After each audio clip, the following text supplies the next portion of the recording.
안녕하세요. 오늘은 중국 대형 유조선 84척 페르시아만으로 긴급 출발. 스끈평의 국빈 일본 초청은 취소되어야 한다. 일본 칼럼을 소개하도록 하겠습니다.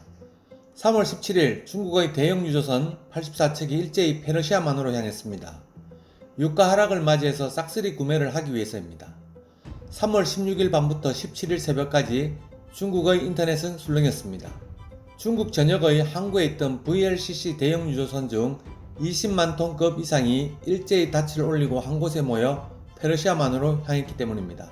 사우디아라비아 유가가 30%나 폭락하자 중국 정부가 16일 지시를 내려 VLCC 선대를 페르시아만의 사우디아라비아 항구로 일제히 출항시켰다고 합니다.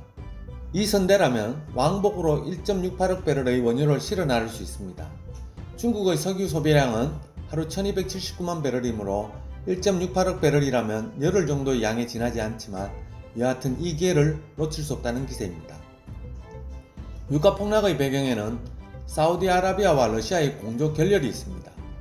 양국은 3년 전부터 공조해 유가를 60달러 안팎으로 유지해 왔으나 신형 코로나 만연으로 세계 경제가 침체되는 것을 보고 사우디아라비아는 생산 축소를 제한했으나 러시아가 동의하지 않아 결렬된 것으로 알려졌습니다. 양국의 결렬에 따른 가장 이익을 보는 국가는 어디일까요? 유감스럽게도 중국입니다. 최대의 에너지 소비국이니까요. 거대 유조선들이 대거 중동으로 향하고 있다는 것은 당연하다고 생각합니다. 저렴하게 구매하기 아주 좋은 기회죠.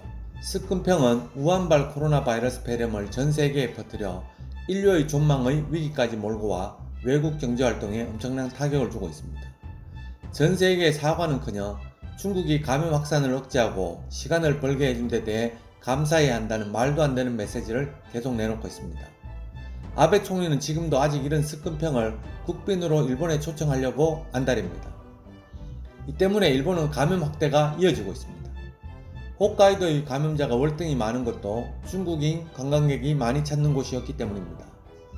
당장 막아야 했는데 중국 당국이 허용한 개인 여행객을 꾸준히 받아들여온 결과입니다. 지금은 또 도쿄올림픽 개최에 대한 집념이 일본 국민의 생명을 지키는 것보다 우선하여 적절한 정책을 실행하고 있다고 볼 수 없습니다. 그러는 사이에 중국은 이미 경제 부흥 단계에 들어섰습니다. 중국 국가주석 초청은 연기가 아니라 중단되어야 한다. 이런 사고에서 탈피하지 않는다면 일본은 중국에 계속 당하고만 말 것이다. 최대의 수익자는 누구인가? 그것은 일본 국민이 아니라 중국일 것이다. 코로나 문제가 아니더라도 스끈평의 일본 국빈 방문 초청은 취소되어야 한다. 오늘 준비한 뉴스는 여기까지입니다. 감사합니다.